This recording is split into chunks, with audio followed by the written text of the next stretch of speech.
बिस्मिल्लाहिर्रहमानिर्रहीम। हम माइकोबैक्टीरियम के बारे में पढ़ रहे थे। तो माइकोबैक्टीरियम लेप्राई के बारे में पढ़ा था कि जो माइकोबैक्टीरियम लेप्राई होता है वो स्लोली ग्रोइंग ऑर्गेनिज्म होता है, आपकी स्किन को, सुपरफिशियल नर्व्स को अफेक्ट करता है। इसका रेजर्वायर जो होता है वो आर्माडिलोस होता है। माइकोबैक्टीरियम लेप्राई आपका इंट्रासेलुलर एसिड फास्ट बैक्टीरियम होता है। अब जो माइकोबैक्टीरियम ऑर्गेनिज्म होता है ये आपकी हैंसेन्स डिजीज या फिर लेप्रोसी कराता है।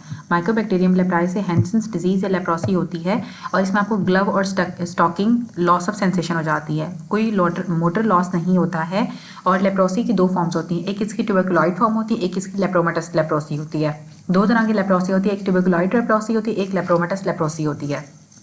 अब जो दो फॉर्म्स होती हैं लेप्रोसी की, एक ट्यूबरकुलॉइड लेप्रोसी, एक लेप्रोमेटस लेप्रोसी है। जो ट्यूबरकुलॉइड लेप्रोसी होती है अब इसमें हाई सेल मीडिएटेड इम्यूनिटी होती है, TH1 सेल्स का रिस्पॉन्स होता है और लो बैक्टीरियल सेल लोड होता है। ठीक है, बैक्टीरियल लोड कम होगा, सेल मीडिएटेड इम्यूनिटी ज़्यादा होती है जो कि लार्ज TH1 रिस्पॉन्स आता है। और इसमें हमें ना हेयरलेस स्किन मिलती है, हेयरलेस स्किन के प्लाग्स होंगे और वो हाइपो एस्थेटिक हो जाएगी, वहाँ पे सेंसेशन लॉस हो जाएंगी और आपको हेयरलेस स्किन मिलती है। अब जो लेप्रोमेटस लेप्रोसी होती है ना, इसमें बैक्टीरियल लोड भी ज़्यादा होता है, लेकिन इसमें जो सेल मीडिएटेड इम्यूनिटी होती है वो लो होती है और इसमें लार्ज TH2 सेल्स का, हेल्पर टी सेल्स 2 का रिस्पॉन्स आता है। लेप्रोमेटस लेप्रोसी बहुत ज़्यादा कम्युनिकेबल होती है, हाईली कम्युनिकेबल होती है। इसमें आपकी डिफ्यूज स्किन की इन्वॉल्वमेंट हो जाती है, लाइन की तरह की आपकी स्किन हो जाएगी, लेनाइल फेशियस हो जाती हैं। ट्रीटमेंट में हम लेप्रोसी के लिए डेप्सोन देते हैं और रिफाम्पिन देते हैं। क्लोफाजिमीन हम लेप्रोमेटस लेप्रोसी के लिए देते हैं। डायग्नोसिस के लिए हम स्किन बायोप्सी लेते हैं, नेजल स्क्रैपिंग्स लेते हैं और PCR कराते हैं। नाउ अब हम डिफरेंस पढ़ेंगे ड्रॉपलेट इन्फेक्शन और एयरबोर्न इन्फेक्शन का। जो ड्रॉपलेट इन्फेक्शन होती है ना वो 1 मीटर से कम के फासले में होती है, और जो एयरबोर्न इन्फेक्शन होती हैं वो अगर आपका डिस्टेंस 1 मीटर से ज़्यादा का भी होगा तो भी आपको हो जाती हैं। ड्रॉपलेट इन्फेक्शन में अगर आपको 1 to 3 फीट का फासला है या अगर 1 मीटर से कम का फासला है तो आपको ड्रॉपलेट इन्फेक्शन होंगी। लेकिन जो एयरबोर्न इन्फेक्शन होती हैं उसमें अगर आपका 1 मीटर से ज़्यादा का फासला हो या अगर आपको 3 to 6 फीट से ज़्यादा का भी अगर डिस्टेंस है स्टिल आपको हो जाती हैं। ड्रॉपलेट इन्फेक्शन में आपका इन्फ्लुएंजा आता है, रुबेला आता है, पर्टिसिस आता है, मम्स आता है, मेनिंजाइटिस आता है, निमोनिया आता है। इसके लिए आपको पेशेंट को हम कहते हैं कि जब भी वो किसी रूम में एंटर करेगा तो वो सर्जिकल मास्क पहन के एंटर करेगा। अब जो एयरबोर्न इन्फेक्शन होती हैं इसमें आपकी TB आती है, मीजल्स आती है और चिकन पॉक्स आता है। इसके लिए लाजमी एक तो प्राइवेट रूम होना चाहिए और उसने N95 मास्क को पहनना है, क्योंकि एयरबोर्न जो इन्फेक्शंस होती हैं वो आपके इन्वायरमेंट में आ जाती हैं। तो जिसको जो इन्फेक्टेड होगा उसे हम कहेंगे कि N95 मास्क को पहनेगा। ठीक है, N95 मास्क पहनेगा और प्राइवेट रूम में वो रहेगा। और जो एयरबोर्न इन्फेक्शंस होती हैं इसमें आपकी TB होती है, मीजल्स होती है, चिकन पॉक्स होती है। मतलब TB में अगर आप किसी के क्लोज कॉन्टैक्ट में नहीं भी आ रहे हो, लेकिन अगर इन्वायरमेंट में अगर वहाँ पे TB के पेशेंट्स हैं तो TB ट्रांसमिट हो सकती है। इसी तरह से मीजल्स जो होती है वो भी एयरबोर्न होती है। अगर आपका डिस्टेंस 1 मीटर से ज़्यादा भी हो, 3 to 6 फीट से भी ज़्यादा डिस्टेंस हो, स्टिल आपको एयरबोर्न इन्फेक्शन हो सकती हैं। और same like as chicken pox में जो ड्रॉपलेट इन्फेक्शन है इसमें आपका इन्फ्लुएंजा आता है, रुबेला आता है, पर्टिसिस आता है, मम्स आता है, मेनिंजाइटिस आता है और नमूनिया आता है। अब जो इन्फ्लुएंजा है, रुबेला है, पर्टिसिस है, मम्स है, मेनिंजाइटिस है, नमूनिया है, ये सारे जो बैक्टीरियाज हैं और जो वायरसेस हैं इनकी जो इन्फेक्शंस होती हैं, जो डिजीजेस हैं, ये तब होती हैं जब आप किसी के क्लोज कॉन्टैक्ट में हो गए, 1 मीटर से कम के डिस्टेंस पे आप किसी के साथ हो गए। और इसके लिए आप अपने पेशेंट को कहते हैं कि वो सर्जिकल, जब भी आप अपनी प्रोटेक्शन के लिए सर्जिकल मास्क पहन सकते हो, लेकिन जो एयरबोर्न इन्फेक्शंस होती हैं उसके लिए आपको N95 मास्क पहनने की ज़रूरत होती है। उसके बाद हम TB के बारे में पढ़ते हैं कि जो मॉन्टॉक्स टेस्ट होता है या फिर जो प्योरीफाइड प्रोटीन डेरिवेटिव टेस्ट होता है या ट्यूबरकुलिन टेस्ट होता है वो क्या होता है। इसमें टाइप 4 हाइपर सेंसिटिविटी रिएक्शन होती है, ये हमने पहले भी पढ़ा था कि जो PBD टेस्ट होता है या जो मॉन्टॉक्स टेस्ट होता है इसमें आपकी टाइप 4 हाइपर सेंसिटिविटी रिएक्शन होता है। इसमें हम क्या करते हैं कि इंट्राडर्मल इंजेक्शन लगाते हैं, प्योरीफाइड प्रोटीन डेरिवेटिव्स का PPD का इंट्राडर्मल इंजेक्शन लगाएंगे, ये देखने के लिए कि TB एक्टिव है या लेटेंट TB है। हमने पढ़ा था कि जो स्किन टेस्ट होता है वो दोनों एक्टिव या लेटेंट TB दोनों के अंदर ही पॉजिटिव हो जाता है। अब इसको हम डिफरेंशिएट कैसे करेंगे। इन ड्यूरेशन को हम 48 से 72 आवर्स के अंदर मैयर करते हैं, मतलब 2 दिन के बाद या 3 दिन के बाद हम इन ड्यूरेशन की फिर मैयर करते हैं कितनी ड्यूरेशन हुई है। इन ड्यूरेशन मैटर करती है, एरिथीमा मैटर नहीं करता। अगर वहाँ पे रेडनेस डेवलप होगी तो वो मैटर नहीं करेगी, लेकिन अगर इन ड्यूरेशन होगी ना तो वो मैटर करती है। अगर तो इन ड्यूरेशन 10 से 15 मिलीमीटर है तो इसका मतलब है कि हेल्दी इंडिविजुअल है, उसके अंदर कोई रिस्क फैक्टर्स नहीं है।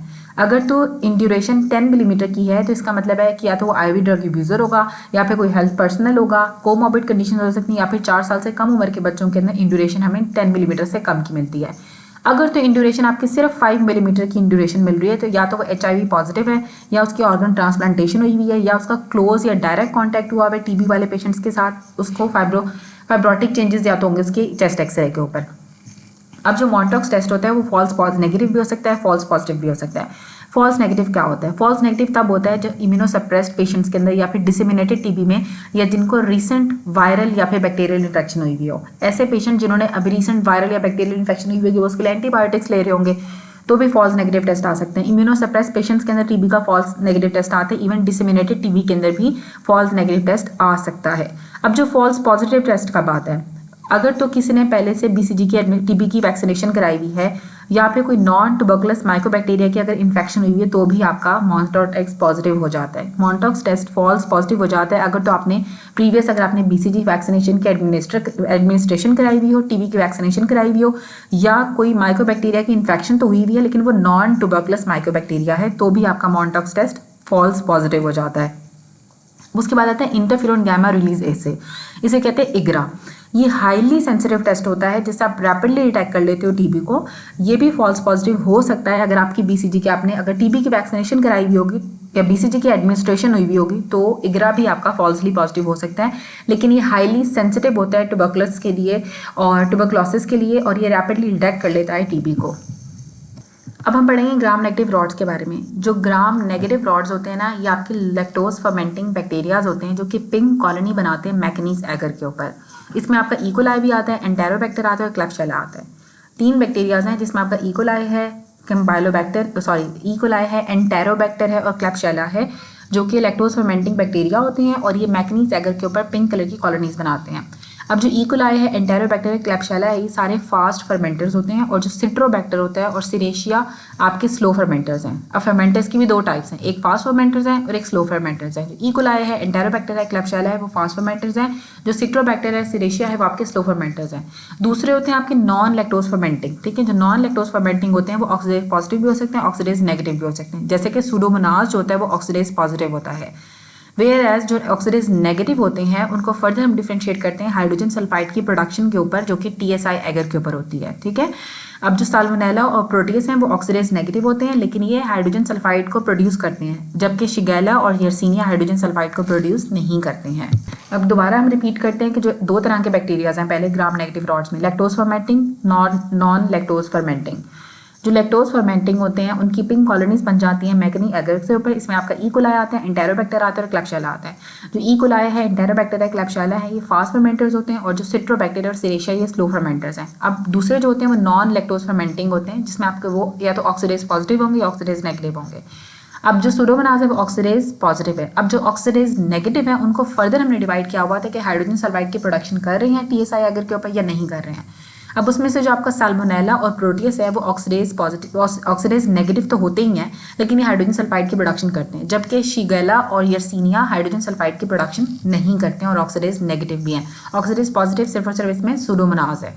सबसे पहले हम पढ़ेंगे इकोलाई। इकोलाई आपका एक मोटाइल इंडोल पॉजिटिव रॉड, ठीक है। ग्राम नेगेटिव रॉड होता है इकोलाई जो कि इंडोल पॉजिटिव है और मोटाइल होता है। ईएमबी एगर के ऊपर हमें ग्रीन कलर की शीन नजर आती है इकोलाई की। इसकी विरुलेंस पिलाई से भी होती है, पी पिलाई से पाइलोनेफ्राइटिस कराता है, के कैप्सूल से ये नमूनिया कराता है और मेनिंजाइटिस कराता है, फिम्ब्रिया की वजह से ये सिस्टाइटिस कराता है। अब ये 3 चीज़ें कर रहा है, आपकी किडनीज को भी इन्फेक्ट कर रहा है, आपको पाइलोनेफ्राइटिस करा रहा है पिलाई के थ्रू, कैप्सूल के थ्रू ये नमूनिया कराता है और साथ मेनिंजाइटिस कराता है और फिम्ब्रिया से ये सिस्टाइटिस कराता है। लाइपोपॉलीसेकेराइड इसका एंडोटॉक्सिन होता है और वो शॉक प्रोड्यूस करता है। ये मोस्ट कॉमन कॉज है, E coli is the most common cause of UTI और pyogenic liver abscess and spontaneous bacterial peritonitis. Spontaneous bacterial peritonitis में, पायोजेनिक लिवर एब्सेस के अंदर और यूटीआई में जो मोस्ट कॉमन कॉज है ना वो आपका इकोलाई होता है और ये न्यूनेटल मेनिंजाइटिस पे कराता है। और सेकंड कॉमन कॉज है न्यूनेटल मेनिंजाइटिस की, जो बच्चों के अंदर मेनिंजाइटिस होता है वो भी इकोलाई की वजह से होता है। जब हम एसाइटिक टैप करते हैं स्पॉन्टेनियस बैक्टीरियल पेरिटोनाइटिस वाले पेशेंट का तो उनके हमें एसाइटिक टैप में भी हमें इकोलाई मिलता है। इसके 4 डिफरेंट स्ट्रेन्स होते हैं जो कि पैथोजेनिक हैं। अब जो इसका एक स्ट्रेन है एंटेरोहेमरेजिक इकोलाई जो होता है वो सॉर्बिटॉल को फर्मेंट नहीं करता है और बाकी जो 3 स्ट्रेन है वो सॉर्बिटॉल को फर्मेंट करते हैं। पहला आता है इसका enteroinvasive E coli. Enteroinvasive नाम से ही बता रहे हैं ये शिगेला टॉक्सिन की तरह काम करेगा और आपकी म्यूकोजा को, इंटेस्टाइन्स की म्यूकोजा को इन्वेड कर देगा। दूसरा आता है एंटेरोटॉक्सिजेनिक। अभी टॉक्सिन है इसका, एंटेरोटॉक्सिन्स प्रोड्यूस करेगा, नाम से ही बता रहा है कि एंटेरोटॉक्सिन्स को प्रोड्यूस करेगा और आपको ट्रैवलर्स वाटरी डायरिया कराएगा। उसके बाद आता है एंटेरोपैथोजेनिक। अभी पैथोजेनेसिस क्रिएट करेगा आपकी गट के अंदर, एंटेरोपैथोजेनिक। तो इसने क्या करना है, आपके बच्चों के अंदर डायरिया और मैल एब्जॉर्प्शन करा देता है। उसके बाद आता है एंटेरोहेमरेजिक। जो एंटेरोहेमरेजिक होता है वो शीगा टॉक्सिन की तरह काम करता है और ये अगर आप अंडर कुक मीट खा रहे हो या हैमबर्गर खा रहे हो या फिर रॉ वेजिटेबल्स खा रहे हो तो इसकी वजह से आपको डायसेंट्री डेवलप हो जाती है, जिसमें हम ब्लडी डायरिया कहते हैं। यहाँ पे ह्यूमिलिटिक यूरेमिक सिंड्रोम हो जाता है एंटेरो हेमरेजिक ई कोलाई की वजह से। और इसके जो मोस्ट इंपॉर्टेंट सीरोटाइप होती है वो O157.H7 इन्वॉल्व होती है। अब हम पढ़ते हैं साल्मोनेला स्पीशीज़। साल्मोनेला भी आपके ग्राम नेगेटिव रॉड्स होते हैं, जिसमें साल्मोनेला टाइफी आता है। साल्मोनेला टाइफी का ह्यूमन रिजर्वायर होता है, ये सिर्फ और सिर्फ ह्यूमन्स के अंदर रहता है जो साल्मोनेला टाइफी है। ह्यूमन रिजर्वायर ओनली है, फ्लैजिलेटेड रॉड होता है और ये टाइफाइड फीवर कराता है। जो टाइफाइड फीवर होता है वो स्टेपलर पैटर्न के अंदर होता है, इसमें साथ आपको रिलेटिव ब्रेडिकार्डिया भी हो जाता है और पेशेंट को कॉन्स्टिपेशन हो जाती है और 7th डे के ऊपर रोज स्पॉट्स बनना स्टार्ट हो जाते हैं। साल्मोनेला टाइफी आपके इलियम के पियर्स पैचेस के अंदर रिजाइड करता है और अगर कॉम्प्लिकेशन डेवलप हो जाएंगी टाइफाइड फीवर की तो आपको इंटेस्टाइनल हेमरेज डेवलप हो सकता है या फिर आपको परफोरेशन भी डेवलप हो सकती है 3rd वीक में। डायग्नोसिस के लिए टाइफाइड फीवर की इसका निमोनिक है बासु। 1st वीक के अंदर हम ब्लड कल्चर कराते हैं जो कि गोल्ड स्टैंडर्ड होता है। 2nd वीक में हम एंटीजन एंटीबॉडी सीरोलॉजी कराते हैं जिसको विडाल्स टेस्ट या फिर टाइफिडोड टेस्ट भी कहा जाता है। अगर तो टाइटर्स आपके 1:160 ऑफ ओ एंटीजन, इसका जो साल्मोनेला टाइफी का जो ओ एंटीजन है अगर उसके टाइटर्स 1:160 से ज़्यादा हो तो वो डायग्नोस्टिक होता है। 1:160 हो तो वो डायग्नोस्टिक होता है ओ एंटीजन के। अगर टाइटर्स 1:160 हो तो डायग्नोस्टिक होता है 2nd वीक के अंदर जो हम एंटीजन एंटीबॉडी टेस्ट या फिर विडाल्स टेस्ट कराते हैं। 3rd वीक के अंदर हम स्टूल कल्चर कराते हैं और 4th वीक के अंदर हम यूरिन कल्चर कराते हैं। जो इसका मोस्ट सेंसिटिव टेस्ट होता है वो बोन मैरो की एस्पिरेशन होती है। जब कैरियर स्टेट के अंदर साल्मोनेला टाइफी आपके गाल ब्लैडर के अंदर रिजाइड करता है, गाल ब्लैडर के अंदर कॉलोनाइज कर देता है, ठीक है। कैरियर स्टेट में गाल ब्लैडर में रहेगा और वैसे आपके पियर्स पैचेस ज़्यादा इलियम के अंदर रिजाइड करता है ये। और ट्रीटमेंट में हम सिप्रोफ्लॉक्सिसिन देते हैं 500 mg देते हैं और बीडी में देंगे और 14 डेज के लिए देंगे। सिप्रोफ्लॉक्सिसिन 500 mg बीडी में 14 डेज के लिए। अब जो सेफ्ट्राइक्सोन और जो एजिथ्रोमाइसिन होती है इसको भी हम यूज़ कर सकते हैं। प्रोफाइलैक्सिस या कैरियर स्टेट वाले लोगों के लिए हम सिप्रोफ्लॉक्सिसिन ही देते हैं 500 mg बीडी में देंगे 14 डेज के लिए या फिर 28 डेज रेजीम को भी हम यूज़ कर सकते हैं। आप ट्रीटमेंट में भी सिप्रोफ्लॉक्सिसिन दोगे 500 mg 1 बीडी में और प्रोफाइलैक्सिस के लिए भी आप सिप्रोफ्लॉक्सिसिन 500 mg बीडी में देते हैं 14 डेज या फिर 28 डेज के लिए। अब Salmonella except Salmonella typhi species, बाकी साल्मोनेला की स्पीशीज होती हैं वो भी गैस्ट्रोएंटराइटिस कराती हैं जब आप इन्फेक्टेड पोल्ट्री को, एग्स को या पेट्स को कंज्यूम करते हो। एंटीटॉक्सिन की वजह से आपको ब्लडी डायरिया डेवलप हो जाता है और एंटीबायोटिक्स यूजुअली इंडिकेटेड नहीं होती हैं अगर बाकी कोई साल्मोनेला की स्पीशीज से अगर आपको इन्फेक्शन डेवलप हुई है। अब हम पढ़ते हैं शिगेला। आपका शिगेला डायसेंट्री जो होती है वो एम सेल्स को इन्वेट करती है। इसकी बहुत लो डोज भी इन्फेक्शियस होती है और पैथोजेनिक होती है। वेरी लो इन्फेक्शियस डोज भी आपका पैथोजेनिक होती है। ये फिंगर से, फ्लाइज से, फूड से और फीसिस से ट्रांसफर होता है और ह्यूमन रिजर्वायर ही है इसका भी। साल्मोनेला टाइफी का भी सिर्फ ह्यूमन रिजर्वायर होता है और शिगेला का भी सिर्फ ह्यूमन रिजर्वायर होता है। अब जो बेसिलरी डायसेंट्री शिगेला कराते हैं इसमें आपको क्रैम्पी एब्डोमिनल पेन होगा, टेनिसमस हो जाती है और ब्लडी म्यूकॉइड स्टूल आता है। इसके ट्रीटमेंट हम सिप्रोफ्लॉक्सिसिन ही देते हैं, बीडी में देंगे और 3 दिन के लिए देंगे। उसके बाद क्लेब्सियला आता है। क्लेब्सियला आपका इंटेस्टाइनल अपॉर्चुनिस्टिक रॉड है, ठीक है। क्लेब्सियला आपका अपॉर्चुनिस्टिक रॉड है और इंटेस्टाइन्स में होता है। इसकी वजह से आपको थिक म्यूकॉइड कैप्सूल होगा, इसका थिक म्यूकॉइड कैप्सूल होता है। इसका रेड क्यूरान जेली स्पूटम होगा। थिक म्यूकॉइड कैप्सूल होता है। क्लेब्सियला का जो कैप्सूल होता है वो थिक म्यूकॉइड होगा और रेड क्यूरान जेली स्पूटम हमें मिलता है। ये नमूनिया कराते हैं अल्कोहलिक पेशेंट्स के अंदर या फिर डायबिटिक पेशेंट्स के अंदर जब इसको एस्पिरेट कर लेते हैं। और ये नोजोकोमल यूटीआई कराता है, नोजोकोमियल यूटीआई कराते हैं मतलब हॉस्पिटल एक्वायर्ड यूटीआई कराता है क्लेब्सियला। और अल्कोहलिक्स और डायबिटिक्स के अंदर नमूनिया कराता है और रेड क्यूरान जेली स्पूटम हो जाता है क्लेब्सियला की वजह से। और ये इंटेस्टाइनल अपॉर्चुनिस्टिक रॉड है। प्रोटीज जो होता है वो मोटाइल रॉड है। ये यूरियस पॉजिटिव होता है। इसकी स्वामिंग मोटिलिटी होती है। ये सेकंड मोस्ट कॉमन कॉज है यूटीआई की, ई कोलाई के बाद। और ये स्टैगहोर्न कैल्कुलाई बना देता है जिसे हम कहते हैं magnesium aluminium phosphate stone. Now there is legionella pneumophila. Legionella का हमने पहले भी पढ़ा था कि आपकी ग्राम स्टेनिंग से स्टेन ये नहीं होता है तो इसके लिए हम यूज भी सिल्वर स्टेन करेंगे, ग्राम स्टेनिंग यूज नहीं करते हैं। लीजेनाइला एरोसोल ट्रांसमिशन होती है इसकी, जो आपके एसी या जो वाटर टैंक्स होते हैं वहां से ट्रांसमिट हो जाता है लीजेनाइला, ठीक है। एसी से या फिर आपके वाटर टैंक से एरोसोल ट्रांसमिशन होती है, एयर के थ्रू इसकी ट्रांसमिशन होगी। स्मोकिंग या जो ओल्ड एज जो होती है वो रिस्क फैक्टर है। अगर कोई स्मोक करता है या ओल्ड एज वाला है तो उसके अंदर लीजेनाइला नीमोफिलिया की इन्फेक्शन हो सकती है। इसके लिए हम सिल्वर स्टेन को यूज करते हैं और ये चारकोल यीस्ट एक्सट्रैक्ट मीडियम जो होता है जिसमें हम आयरन और सिस्टीन को साथ यूज करते हैं उस पर ग्रो करता है। ये पोटैनिक फीवर कराता है। पोटैनिक फीवर में आपको फ्लू की, माइल्ड फ्लू की तरह की इलनेस हो जाती है ये। और लीजेनियर्स डिजीज भी कराता है। लीजेनियर डिजीज में बुखार होता है, नमूनिया हो जाता है, सीएनएस और जीआईटी ट्रैक के सिम्टम्स आते हैं। ये नमूनिया के साथ हाइपोनेट्रीमिया भी करा देता है, आपके ब्लड के अंदर सोडियम के लेवल्स कम हो जाते हैं। और लीजेनाइला नीमोफिलिया के लिए हम यूरिन एंटीजन टेस्ट करते हैं। अब जो सूडोमोनास एरिजिनोसा ये बहुत सारी चीज़ें कराता है। सबसे पहले तो ये कि एक अपॉर्चुनिस्टिक ऑर्गेनिज्म है, ये कैटालेज पॉजिटिव होता है और ऑक्सीडेज भी पॉजिटिव होगा। मोटाइल रॉड होता है, इसका फ्रूटी ग्रेप कलर की तरह की ऑर्डर होती है, ठीक है, सॉरी फ्रूटी ग्रेप की तरह की, ग्रेप लाइक ऑर्डर होती है सूडोमोनास एरिजिनोसा की। ये वाटर में हमें मिलता है। ये दो तरह के पिगमेंट्स प्रोड्यूस करता है, एक पायोवर्डिन और पायोसाइनिन। ब्लू ग्रीन आपके पिगमेंट्स प्रोड्यूस करता है। इसके टॉक्सिन्स 4 होते हैं, विरुलेंट फैक्टर्स के 4 होते हैं। एक इसका कैप्सूल विरुलेंट फैक्टर होता है, फॉस्फोलाइपेज सी होती है, इसमें एक्सोटॉक्सिन भी होता है और एंडोटॉक्सिन भी होता है। एक्सोटॉक्सिन ए होता है। जेंटामाइसिन मोस्ट इफेक्टिव ड्रग है सुडोमोनास एरिजिनोसा के अगेंस्ट। आपकी क्विनोलोन्स आपकी लीस्ट इफेक्टिव हो गई हैं। ये नमूनिया भी कराता है, सेप्सिस कराता है, डायबिटिक नमूनिया या सेप्सिस करा देता है डायबिटिक पेशेंट्स के अंदर, सिस्टिक फाइब्रोसिस वाले पेशेंट्स के अंदर या फिर बर्न पेशेंट्स के अंदर ये नमूनिया या सेप्सिस करा देता है। ये वेंटिलेटर एसोसिएटेड नमूनिया भी सुडोमोनास एरिजिनोसा की वजह से होता है और आईवी ड्रग एब्यूजर्स के अंदर सेप्सिस करा देता है। यूटीआई जो नोजोफॉर्मल यूटीआई उसकी जो सेकंड मोस्ट कॉमन कॉज है, जो हॉस्पिटल एक्वायर्ड इन्फेक्शंस जो स्टाफ ऑरिस के बाद जो होती हैं वो सुडोमोनास एरिजिनोसा की वजह से होती हैं। वुंड इन्फेक्शन करा देता है बर्न विक्टिम्स के अंदर, और ये हॉट टब फॉलिकुलाइटिस या स्किन इन्फेक्शंस कराता है, और टाइटिस एक्सटर्ना कराएगा जिसमें आपका स्विमर्स ईयर डेवलप हो जाता है। जो कॉन्टैक्ट लेंस वेयर कर रहे होते हैं उनको कॉन्टैक्ट लेंस के कॉर्नियल अल्सर्स डेवलप कर देता है, और एक थाइमा गैंग्रीनोजम डेवलप करता है जिसमें आपके नेक्रोटिक स्किन लीजन्स डेवलप हो जाते हैं।